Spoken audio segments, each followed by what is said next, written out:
გამარჯობა ძვირფასო მეგობრებო, ეთერში ვართ მელია ბარათაშვილი და აკაკი გოგოლაძე. მოგესალმებით. და დღევანდელი ჩვენი თემა ძალიან საინტერესო და იშვიათი მოვლენა და წლის მთავარი თემა საახალწლო თემა. მთავარი თემა, საახალწლო თემა 7 დეკემბერს გვაქვს, მაპატიეთ 7 იანვარს გვაქვს შეერთება ვენერა, მარსის და მზის. ეს იმას ნიშნავს, რომ ფაქტობრივად იწყება 3 ახალი ციკლი, რომელშიც მონაწილეობს რეპროდუქციული პლანეტები და ნების პლანეტები. ანუ ქმედითი ნება მარსი, მზე ნება ზოგადად, ხო, და იყოს ნება ჩემი და ჩვენი პრიორიტეტები და სურვილები. და რას ნიშნავს ეს? ეს დღე, კონკრეტულად ეს პერიოდი, აქ არ არის საუბარი ან კარგი დღეა, ცუდი დღეა, გამართლება, ან რაღაც განსაკუთრებულობა. ეს არის ის მომენტი, როცა ადამიანში ერთდროულად, ანუ ერთდება 3 რაღაცა. ის, რაც მას უნდა, ის, რაც მზად არის, რომ გააკეთოს და როგორ ხედავს საკუთარ თავს ამ ყველაფერში. ეს ძალიან იშვიათი მოვლენაა, იმიტომ რომ როგორ წესი, ეს 3 რაღაცა ცალ-ცალკე ცხოვრობს ჩვენში, ანუ ჩვენ შეგვიძლია გვინდოდეს ერთი, ვაკეთებდეთ მეორეს, ანუ და ვიყოთ მესამე სიტუაციაში. ვიყოთ მესამე სიტუაციაში, ამიტომ ადამიანები წლების მანძილზე რჩებიან ერთი და იგივე, ასეთ ჩამოკიდებულ სიტუაციებში. და აქ სხვა რამე ხდება, ანუ აქ სურვილი უკვე, ანუ გაცნობიერება ხდება სურვილი უკვე არ იმალება, ანუ ქმედება უკვე აღარ გადაიდება, ანუ მზად ყოფნა ხარ ქმედებისთვის და რაც მთავარია, ადამიანი აღარ უარყოფს თავის არჩევანს. აი ეს იმდენად მნიშვნელოვანია, თან ეს ყველაფერი თხის ქასში ხდება, კარდინალურ ნიშანში. თითქოს რაღაც შიგნით, აი რაღაც რაღაც ხდება ასეთი შიგნით და ოღონდ ეს ემოციური ფონი კი არ არის. ეს არის ნება, რომ მეტი აღარ შემიძლია ასე ვიცხოვრო და მე რაღაცა უნდა გავსაზღვრო, რას ვაკეთებ და რა მინდა. გაგძელი. აქ უბრალოდ ის კი არ არის, რომ მე მინდა და ვმოქმედებ. აქ უკვე ის არის, რომ ჩემს სულს რა უნდა, პიროვნულად რა მინდა, იმიტომ რომ 3 უმნიშვნელოვანესი პლანეტის შეერთება ხდება. აქ უკვე ადამიანი იწყებს ძალიან აქტიურად ბრძოლას თავისი სურვილებისთვის. ანუ აქ აღარ მალავს ადამიანი თავის სურვილებს, ეს რომ მე მინდა, ეს უნდა გავაკეთო და ამისთვის რაღაცა ნაბიჯები უნდა გადავდგა. და მით უმეტეს ესეთ მიზნების ნიშანში, ესეთ სტრუქტურირებულ ნიშანში, რო გვაქვს ეს შეერთება, ეს პერიოდი ჩვენ გვაძლევს საშუალებას, რომ მთლიანად შევცვალოთ ჩვენი მიმართულება და დავიწყოთ იმისი კეთება და იმისი მატერიალიზაცია, რაც რეალურად გვინდა. საით მინდა სიარული, რა შედეგზე მინდა გავიდე, რა საკითხებში მინდა დავდო შედეგი. ანუ ამ საკითხებს წამოგვიწევს ძირითად ვარიანტში წინ და რომელ სახლშიც მოგვიხვდება ეს შეერთება სახლებზე ბოლოს ვისაუბრებთ. იმ სახლის საკითხებში შეგვიძლია რაღაცა ახალი წამოვიწყოთ, ახალი ენერგიები შემოვიტანოთ და მნიშვნელოვანი კარდინალური ცვლილებები გვქონდეს. აქ დასრული დამოკიდებულებებზეა ლაპარაკი, დასრული, რომ მე თუ რაღაცა მინდა, მე მზად ვარ ამისთვის, რომ შევცვალო ჩემი ცხოვრება. ის კი არა, რომ უბრალოდ მინდა და უბრალოდ ხო ვმოქმედებ აქ, მაგრამ მინდა სხვა რამე. არამედ მე რეალურად მზად ვარ ჩემი ცხოვრება შევცვალო. დაუკვირდით, რამდენად მნიშვნელოვანია, იმიტომ რომ ეს შეიძლება სხვადასხვა სფეროებში მოხდეს ჩვენი ცხოვრების და ეს ბევრ რამეს შეიძლება შეეხოს ჩვენ ცხოვრებაში, ხო? და თუ არის დავუშვათ, ქონდა რაღაც შიში დავუშვათ აქამდე მოქმედებს, ეს შიში კი არ ხდება, მაგრამ აქ საუბარი არის, რომ ის შიში აღარ გამართავს და ეს ძალიან მნიშვნელოვანია. ამიტომ ეს არის დასაწყისი.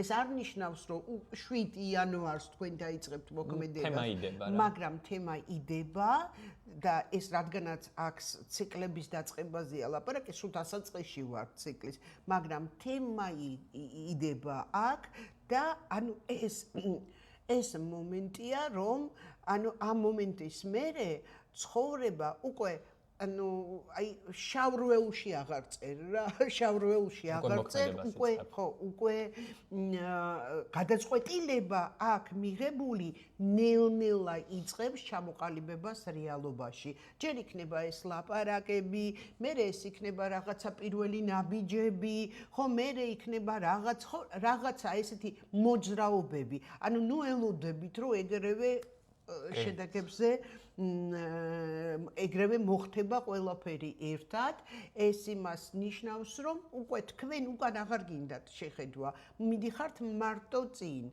და არც გამოვა უკან წასვლა, არც გამოვა, იმიტომ რომ ანუ აქ უკვე გვაქვს მზე ჩართული, ნება გვაქვს ჩართული და ამიტომ ხო ეს ძალიან მნიშვნელოვანი და უძლიერესი შეერთება და ამიტომ ამ პერიოდში ყველანი არ აქვს მნიშვნელობა რა ნიშანი ხარ ზოდიაქოსი, რომელ სახში ხდება ეს ყველაფერი, თქვენ უნდა დაჯდეთ და ანუ სიმართლე უთხრა თქვენ თავს რა გინდათ და თუ რამე გინდათ უნდა მიიღოთ ის რომ მე თუ რაღაცის შეცვლა მინდა ამაში უნდა გადავიხადო ამაში რაღაცა უნდა შევცვალო და რაღაცა მსხვერპლად შევწირო ხო რაღაცა უნდა დავტოვო უკან იმისთვის რომ ვიარო წინ ეს ძალიან მნიშვნელოვანი თემაა კი თან დღის რქაშია შეერთება და აქ რაც არ არის სტრუქტურული რაც არ არის მყარი ყველაფერს დაშლის და ახალ ეტაპზე გადაგვიყვანს ანუ აქ ჩვენ უკვე გვიჩნდება კითხვა ვენერა მარსი მზის შეერთებაზე დღის რქაში სადაც ვმუშაობ რასაც ვაკეთებ რამდენად მინდა საერთოდ რამდენად ვახდენ ჩემი იმ რაღაცა ოცნებების და იდეების მატერიალიზაციას რაც რეალურად მსურს ნახეთ მართველი სატურნი ამ შეერთების არის თევზებში აქ პირდაპირ უნდა მოხდეს ჩვენი ამ რაღაცა წარმოდგენების ჩვენი რეალური ოცნებების და ფანტაზიების მატერიალიზაცია და თუ ჩვენ ამ პერიოდში აღმოვაჩენთ რომ რასაც საქმიანობ, რასაც ვაკეთებ, ეს მე სიამოვნებას არ მანიჭებს, უკვე აქ შესაბამება ჩემ პრიორიტეტებს. ხო, აქ უკვე პირდაპირ შეგვიძლია რომ გადავუხვიოთ ჩვენს გეგმებს მაგალითად და შევცვალოთ ამ პროფესიას შევცვალოთ, ან მიმართულებას შევცვალოთ. ნებისმიერი თემა. ან რაღაცა გზაზე ვართ და ანუ ვერ გავდივართ შედეგზე და უცებ აღმოვაჩინოთ რომ არც მინდა ის შედეგი. ნახეთ თხისქაშია და ანუ ტრადიციულად მიჩნეულია რომ თხისქა დაკავშირებულია კარიერასთან. ნიშანი არ არის კარიერასთან დაკავშირებული. ანუ კარიერასთან არის უშუალოდ სახლი. ხო, რაღაც თემებთან არის სახლი დაკავშირებული. თხისქა გვეუბნება იმას, რომ სტრუქტურიზაციაზეა საუბარი. ეს შეიძლება ნებისმიერ სახლში მოხდეს თქვენთან და ნებისმიერ თემას შეეხოს. პარტნიორულ ურთიერთობებს შეიძლება შეეხოს, თქვენ კარიერას შეიძლება შეეხოს, რა ვიცი, თქვენ ოჯახს შეიძლება შეეხოს, გარემოს შეიძლება შეეხოს. ეს ამას არ აქვს მნიშვნელობა.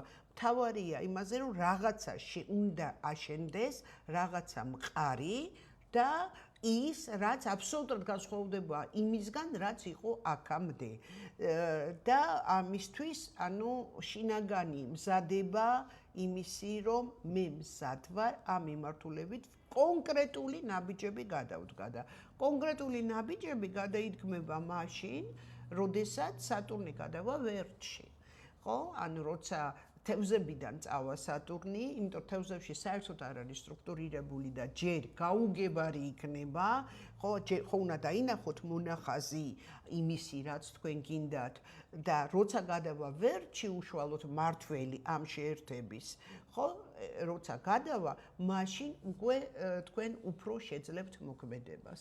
აქ უბრალოდ კი საფუძველი ეყრება რა მაგ დასასრულებელი, იმიტომ რომ მართველი თევზებშია, რა მაქვს გადასაფასებელი და ვერტში უკვე ხდება აქტიური ესეთი მოქმედება, ხილვადი მარტივად რო ვთქვათ, ხილვადი ქმედებები და ხილვადი ცვლილებები ურთიერთობებზეც ვთქვათ, რეპროდუქციული წყვილია. რა თქმა უნდა, ურთიერთობებზეც ეს ყველაფერს შეეხება, ურთიერთობებსაც შეეხება, ეს იმიტომ რომ ხო არის სიტუაციები, როცა აღარ მინდა ასეთი ტიპის ურთიერთობებში ყოფნა, მაგალითად, ხო? და რაღაცები მაპკოლებს.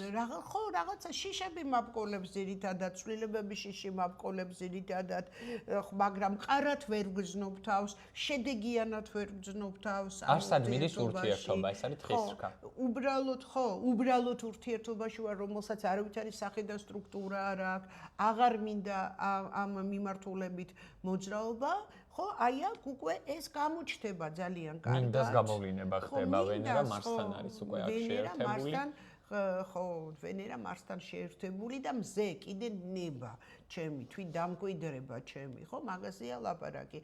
ამიტომ, ეს რეპროდუქციული წვლილია ვენერა მარსი, მაგრამ რეპროდუქცია რა თქმა უნდა მხოლოდ პარტნიორულ ურთიერთობებს არ ეხება, არამედ ზოგადად საკუთარი თავის აღდგენას სოციუმში ეხება. მათ შორის პარტნიორულ ურთიერთობებსაც. ამიტომ, გამომდინარე ასაკიდან, გამომდინარე თქვენი სოციალური მდგომარეობიდან და გამომდინარე იქიდან რომელ სახლში მოხდება ეს შეერთება, ეს სხვადასხვა რაღაცებს შეეხება თქვენ ცხოვრებაში, მაგრამ ნებისმიერ შემთხვევაში ეს არის ახალი დიდი მნიშვნელოვანი თემები. და აქ შეიძლება დაჟე რაღაც ახალ ურთიერთობებს წავაწყდეთ, კარმულ ურთიერთობებს შევეჯახოთ, თუ რა თქმა უნდა დასასრულებელს დავასრულებთ. ეს შეერთება გთხოვს, რომ გააკეთე ის, რაც გინდა, შენი სურვილების და პრიორიტეტების შესაბამისად იმოქმედე. და მთავარია აიღე შენ თავზე პასუხისმგებლობები აიღე. აი ეს არის. და თუ ჩვენ ამ პერიოდში მოვახერხებთ, რომ დასასრულებელი ურთიერთობები დავასრულოთ, და ისედაც დღეს რქაში არამყარი ურთიერთობები ავტომატურად დაინგრევა. ეს პერიოდი შესაძლებლობებს გვაძლევს, რომ ახალი ურთიერთობები მოვიზიდოთ. ეს შეიძლება იყოს საქმიანი ურთიერთობები, ეს შეიძლება იყოს პირად სასიყვარულო ურთიერთობები. მთავარია მზად ვიყოთ ამ სიახლეებისთვის და ცვლილებებისთვის, იმიტომ რომ ეს არის ახალი დასაწყისი. კი, და იცით რა არის? შეიძლება მომენტში შეგეშინდეთ კიდევაც, იმიტომ რომ აი ადრე ხო თუ რაღაცა იმედები, მოლოდინები გქონდათ, ხო ამ მომენტის მერე, როცა თქვენ გადაწყვიტავთ, რომ უნდა იცხოვროთ ისე, როგორც გადაწყვიტეთ, ხო? თქვენ უნდა გააცნობიეროთ ის მომენტი, რომ პასუხისგებლობა თქვენ თავზე უნდა აიღოთ ამ გადაწყვეტილებებზე. ამიტომ ესეთი პოზიცია, რომ მე არ ვიცი, ვნახოთ, ხო, ესეთი პოზიცია ამ პერიოდისთვის აღარ წავა, ხო?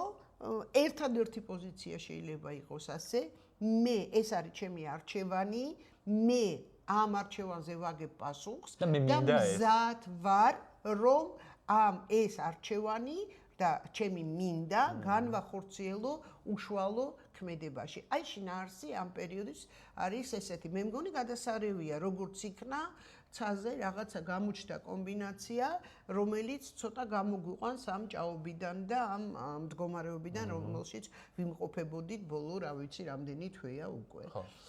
ეს პერიოდი ახლა მხოლოდ ესეთი ჰარმონიულიც არ არის, იმიტომ რომ მარსი მონაწილეობს და რა თქმა უნდა, თუ შევატყობთ, რომ ჩვენი მოქმედებები, ჩვენი რაღაც ნება ითრგუნება, აქ უკვე ადამიანი აქტიურად რომ იწყებს საკუთარი მინდას გამოხატვას, შეიძლება შენ გინდოდეს, მაგრამ სხვისთვის ეს შენი მინდა არ იყოს სასურველი. შეიძლება წავაწყდეთ რას? კონფლიქტებს, დაძაბულობებს. აქ ადამიანი აქტიურად იწყებს უკვე თავისი სურვილების და ნების გამოვლინებას და სიტყვაზე პარტნიორს რომ მეუბნები, რომ აღარ მინდა ურთიერთობა და შენ ძალიან მკაფიოდ აყალიბებ შენს პრიორიტეტებს და მოთხოვნილებებს, ხო, აქედან გამომდინარე შესაძლებელია დაძაბული სიტუაციებიც იყოს, კონფლიქტური გარემოებებიც იყოს, ხო? სოციუმშიც თუნდაც სოციუმს რა უნდა, ხო, ესეც ვენერას თემებია და თან იქ იუპიტერი მონაწილეობს, ამაზეც გავამახვილებთ ყურადღებას. შეიძლება საზოგადოებრივ დონეზეც მივიღოთ დაძაბულობა, იმიტომ რომ ხალხი, ადამიანები უფრო აქტიურად იწყებენ თავიანთი სურვილებისთვის და პრიორიტეტებისთვის ბრძოლას.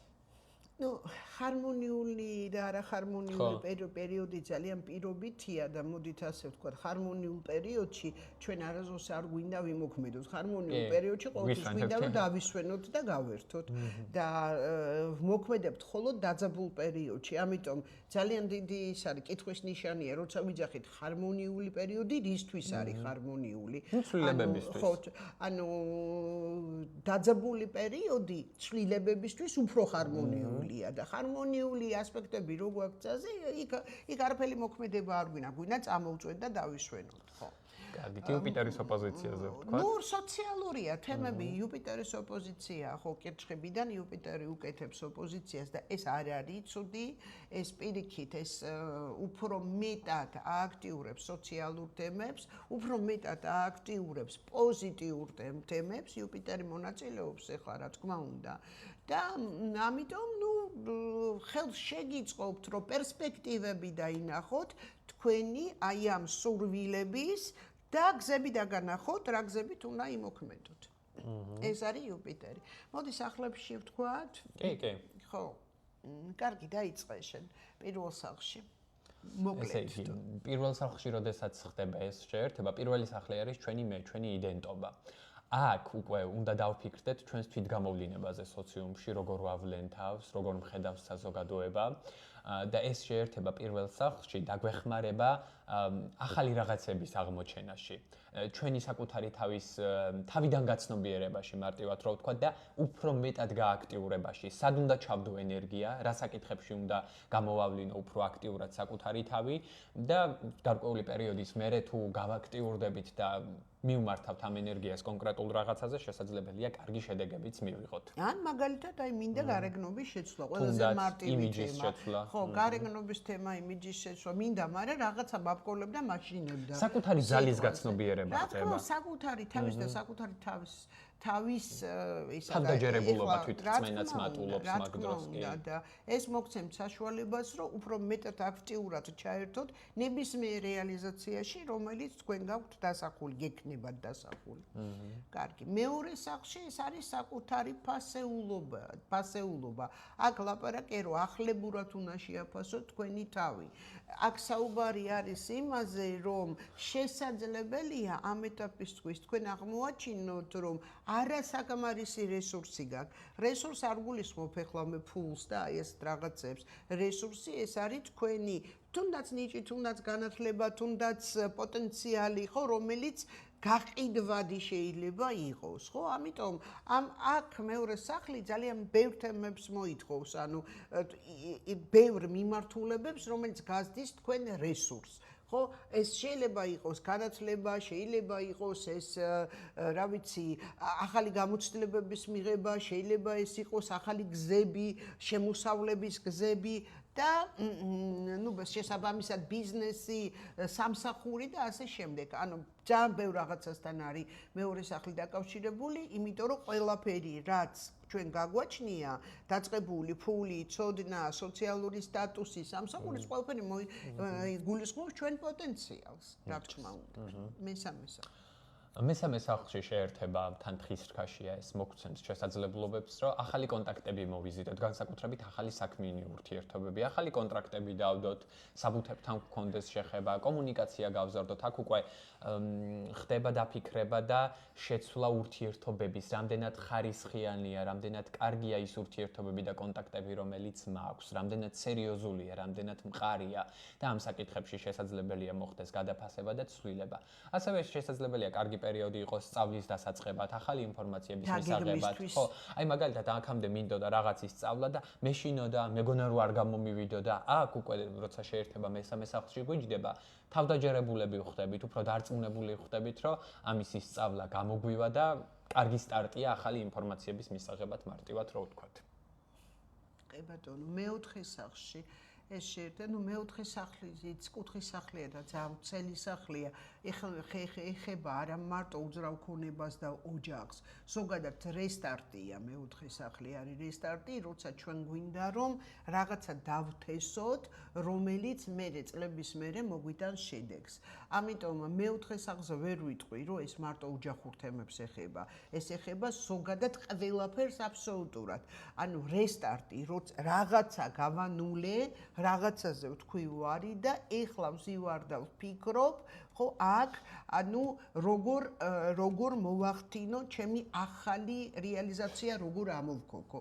აი ამაზეა საუბარი. მეოთხე სახლში როცა არის, არ არის აუცილებელი, რომ ეგრევე მოხდეს რეალიზაცია, მაგრამ აქ ჩადებული თქვენი ენერგია, ხო, სამსახური იქნება ახალი და უშუალოდ საქმიანობა იქნება ახალი, ეს იქნება თემები, რომელიც შეხება დაუშვათ იგივე რაღაცა უძრავი ქონებას, ანუ თქვენი ოჯახური თემები აუცილებლად, ანუ დროთა განმავლობაში მოგიტანთ ძალიან კარგ შედეგს. ამიტომ ვერ ვიტყვი, რომ ეს მარტო ეხება ოჯახის წევრებს და სახლს. კი ბატონო. მეხუთე სახლში. მეხუთე სახლში შეერთება დაგვაფიქრებს იმაზე თუ რამდენად ვაკეთებ იმას, რაც მე მიყვარს და რამდენად ვაკეთებ იმას, რაც ჩემთვის არის შემოქმედებითი. ხო, ანუ ამ პერიოდში შესაძლებელია რაღაცა ჰობი გადავაქციოთ პროფესიად, თან თხის რქაშია მაგალითად შეერთება და იმისი კეთება დავიწყოთ უკვე, რაც გვიყვარს და რაც სიამოვნებას გვანიჭებს. ასევე მეხუთე სახლი ასოცირდება შვილებთან, ბავშვებთან ურთიერთობასთან. აი, მინდოდა აქამდე ბავშვის გაჩენა, მაგრამ რაღაცები მაბრკოლებდა, რაღაც სირთულეებს მიქმნიდა. აქ უკვე თქვენი სურვილი თუ რეალურია, ანუ ვენერა რაც არის, ხო? აქ უკვე გამბედაობა გვეძლევა, რომ თუნდაც ეგნა ბიჭი გადავდგათ და შვილი ყავდეს. სხვა მხრივ, შესაძლებელია რაღაც ახალი დასაწყისი იყოს სასიყვარულო ურთიერთობების კუთხით, გართობის კუთხით, ანუ გადაფასება მოხდეს ამ საკითხებში რა. მაგრამ არ მგონია რომ ძალიან ეხა სერიოზული სასიყვარულო ურთიერთობებისთვის ვიყოთ მზად, ხო? თუ სიყვარულზეა ლაპარაკი, ეს რაღაცა უკვე ძალიან სერიოზული, რომ ძალიან სტრუქტურირებული და ასე შემდეგ და ძირითადად მეხუთე სახლი კიდე დაკავშირებულია როგორც ნებისმიერი ფიქსირებული სახლი ფინანსებთან, ამიტომ აქ ფინანსური თემები შეიძლება, ანუ ახალი ფინანსური პროექტები შეიძლება იყოს. აი აზარტი გაგვიჩნდეს, მეხუთე სახლი გვაძლევს აზარტს, რომ რაღაცა ახალი თავისუფალი ფინანსური პროექტები, ასე რომ ვთქვა, შეიძლება იყოს ჩადებული, კი ბატონო. მეექვსე სახლში მეექვსე სახლი სამსახურთან არის დაკავშირებული პირველ რიგში. ხო, ანუ რამდენად მე მაწყობს ის სამუშაო ადგილი, სადაც მე ხვალ ვმუშაობ, ხო, ის რეჟიმი, რა რეჟიმითაც ცხოვრობ, იქნებ ისეთ რეჟიმში ვცხოვრობდი, რომელიც თქუნავდა ყველანაირად, მიფუჭებდა ჯანმრთელობას, არაფრის დრო არ რჩებოდა და აბსოლუტურად ანუ მოიცავდა მთელ ჩემ დროს, ხო, და აღარ მინდა ასე ცხოვრება.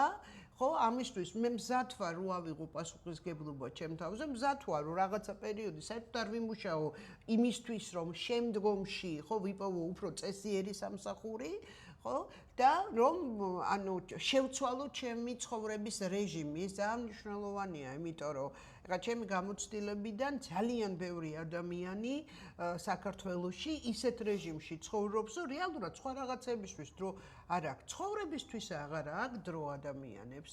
ძალიან ბევრი ადამიანი ასე ცხოვრობს. ამიტომ ხო, აი ეს პერიოდი არის ზუსტად ის, როცა უნდა დაფიქრდეთ იმაზე, რომ ძველებურად ცხოვრება არ შემიძლია, ძველებურ რეჟიმში ცხოვრება არ შემიძლია.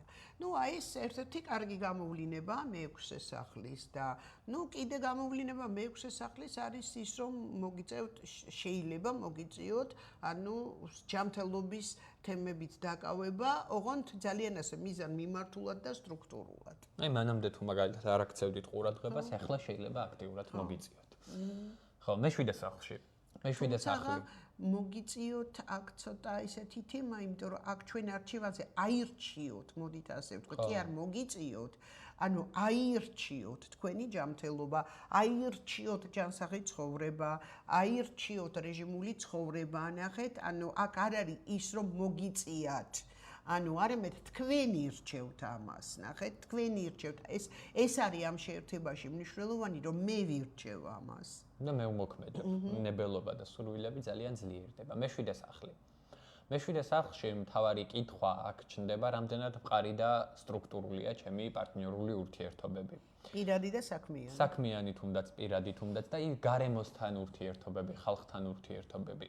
აქ შესაძლებელია მოხდეს რაღაც არამყარი ურთიერთობების დაანგრევა და დაშლა, როგორც პირადი სასიყვარულო, ასევე საქმიანი ურთიერთობების დაშლა.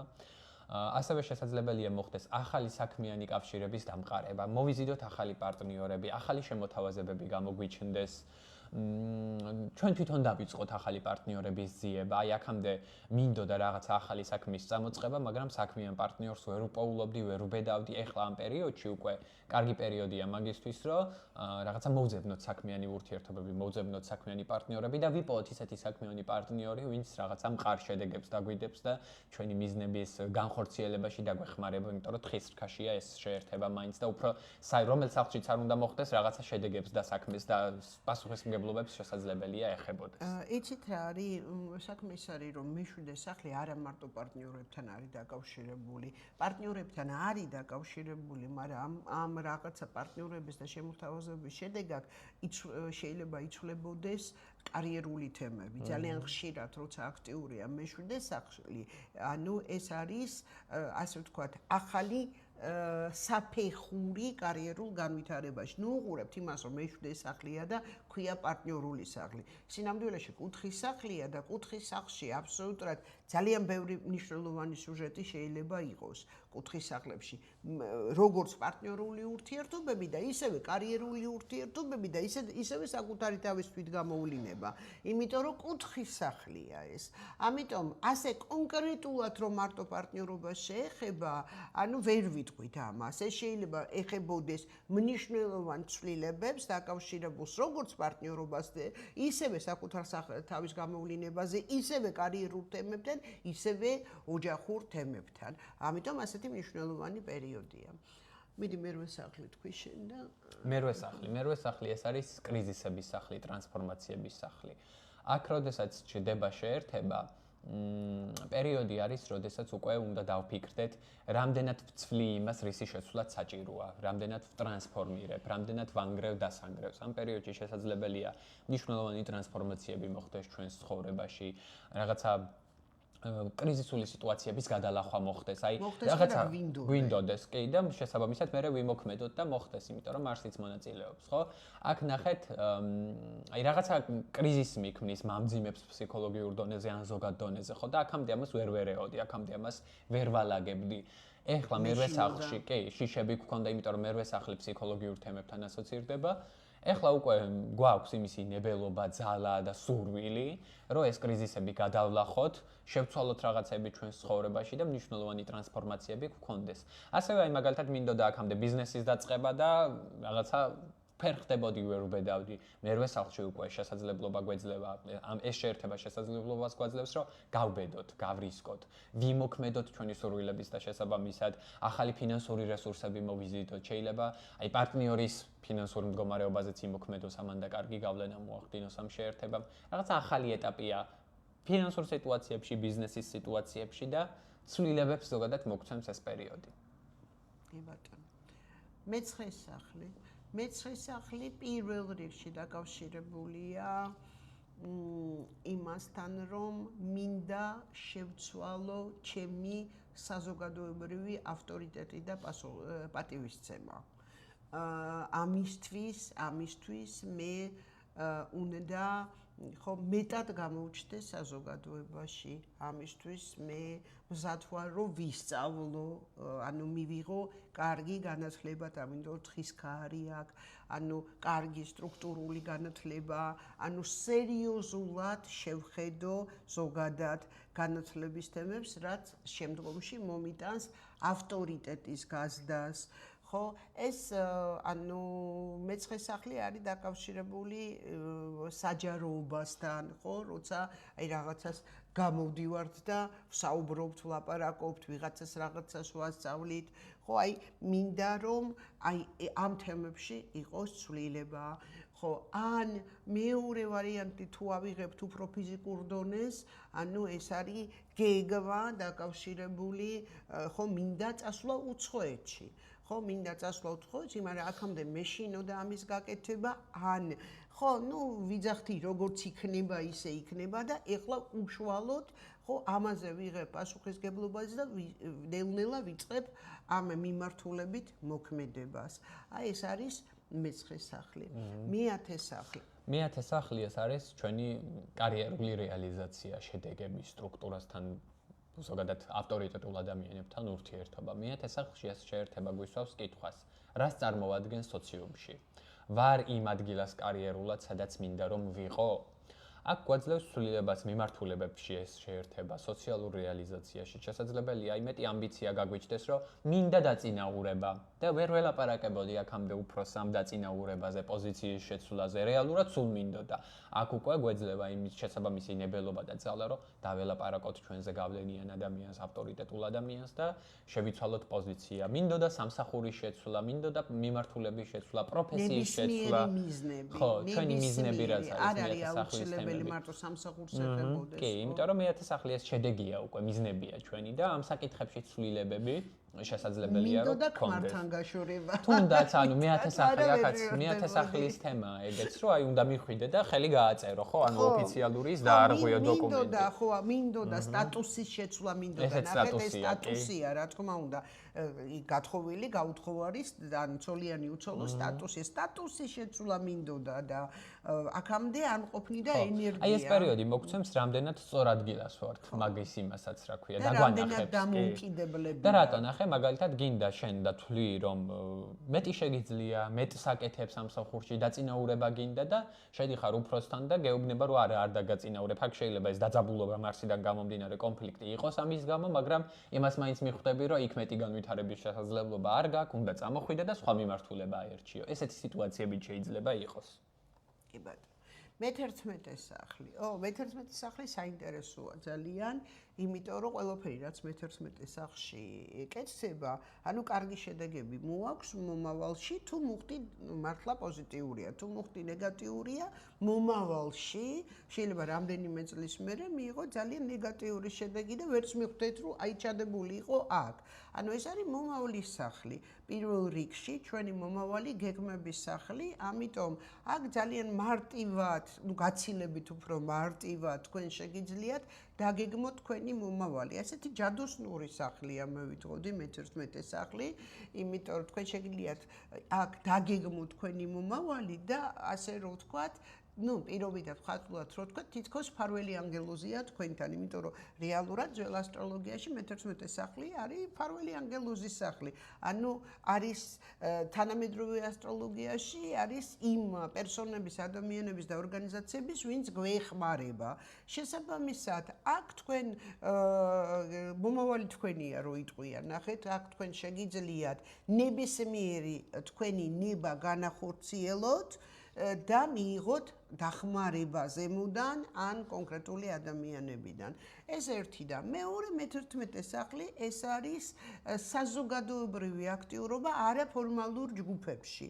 ხო, ანუ დაუშვათ თქვენ თუ გინდათ გააქტიურება სოციალურ ქსელებში, გინდათ გააქტიურება, ხო, აი ასეთ თემებში, ხო, აი მომავალი თქვენია პირდაპირ.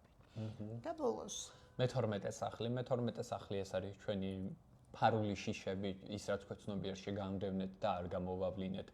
ყველაფერი რაც დაფარულია. აქ რო შეერთება გვიჯდება თან დღისქაში და თან მე-12 სახლში, მთავარი ამოცანა არის, რომ რეალურად დავეჯახოთ ჩვენს შიშებს, ჩვენს ფოთლებს, რაც შინაგანად გვაწუხებს და ვიფიქროთ უკვე ამის მოგვარებაზე და რაღაც სხვა ეტაპზე გადასვლაზე და დასრულებაზე, თუნდაც მე-12 სახლის სიმბოლურად ასოცირდება დასრულებასთან. რაღაცა ფსიქოლოგიური პრობლემები მქონდა, ფოთლები მქონდა, ფსიქოლოგთან მისვლის მეშინოდა, იმიტომ რომ ის რას მეტყვის რა კითხვებს და მისვავს მზად არ ვარ, აქ უკვე შეერთება ეს ძლიერი შეერთება, რომ მე-12 სახლში გვიჯდება. უკვე ძალა და ნებელობა გვაქვს, რომ ეს ნაბიჯი გადავდგათ და ჩვენს შინაგან ტრაუმებზე და ჩვენს შინაგან ფსიქოლოგიურ პრობლემებზე ვიმუშაოთ. ასევე ნახეთ, მე-12 სახლი ეს არის ჩვენი ოცნებებიც, ფანტაზიებიც მარტივად რო ვთქვათ, ხო? შეგვიძლია იმაზე მოქმედება დავიწყოთ რეალური, რაც შინაგანად სულ გვინდოდა, მაგრამ ვერ ვაკეთებდით, რა წარმოდგენებიც გქონდა, რა ფანტაზიაც გქონდა, ამისთვის ბრძოლა, ამისთვის აქტიურობა დავიწყოთ, ამისთვის მოქმედება დავიწყოთ და საკმაოდ საინტერესო სახლია მე-12 სახლი და შეგვიძლია ამ პერიოდში, ვისაც მე-12 სახლში გიჯდებათ ეს შეერთება, რომ მნიშვნელოვანი რაღაცების დასრულება მოვახდინოთ შინაგანად და მნიშვნელოვნად ესეთი ცვლილებები გქონდეს შინაგანი. ასევე მე-12 სახლი დაკავშირებულია იმ ადამიანებთან, ვინც პროფესიულად არის დაკავშირებული მე-12 სახლთან. ეს არის ფსიქოლოგები, ეს არის შემოქმედებითი ადამიანები, ხო, ეს არის, რა ვიცი მე, არტისტები, მომღერლები და ასე შემდეგ. ამიტომ ეზოთერიკოსები, ამიტომ ამ შემთხვევაში, რადგანაც ეს შეერთება მაინც მეტყველებს იმაზე, რომ საკუთარი სურვილების განხორციელებას და დღისქაში, ხო, რაღაცის სტრუქტურაში მოყვანაზე, ამ ადამიანებისთვის ეს შეიძლება გახდეს პროფესიული სახლი და პროფესიული რეალიზაციის ჩამოყალიბების ან ეზოთერიკის სწავლა, რაღაცა ფარულის სწავლა გინდოდა და აქამდე გეშინოდა არის ადამიანი, რომ მაგალითად უნდა რაღაცა ასტროლოგიის სწავლა სხვადასხვა ეშინია, მეშინია, რომ ეშინია. უკვე აქ შეიძლება მზაობა გქონდეს. ან აი მაგალითად ფარული მტრები დავინახოთ ამ პერიოდში. ან მანამდეც ვამჩნევდით, რომ რაღაცა ფარული იყო და ანუ ადამიანების რეალური სახე შეიძლება დავინახოთ, რაც ჩვენგან აქამდე უხილავი იყო. ხო, ის ანუ ნახეთ, ანუ ის რაც სადღაც ღმათ, შორს, სურვილის დონეზე ქონდა, მაგრამ ვერ ბედავდით, ვერ ვიღებდით, ვერ ვარქმევდით, სახელს. ხო, აქ და ილუზია გვეგონა. ხო, დავარქვათ სახელი უბრალოდ და ეს აი ეს არის ჩემო მეგობრებო, ეს მნიშვნელოვანი შეერთება, მე მგონი საინტერესო იყო 7 დეკემბერს, რომელიც გვექნება, ისე დეკემბერი მიჩქარება ძალიან, 7 იანვარს, რომელიც გვექნება და ნუ გისურვებთ წარმატებას და გისურვებთ აქ ხო განთავისუფლებას იმ ნეგატიური დამოპყრობლებელი თემებისგან, რომელიც თუ ქონდათ ასეთი და რომელიც გაწופებდა. ბედნიერი ახალი წელი. ბედნიერი ახალი წელი.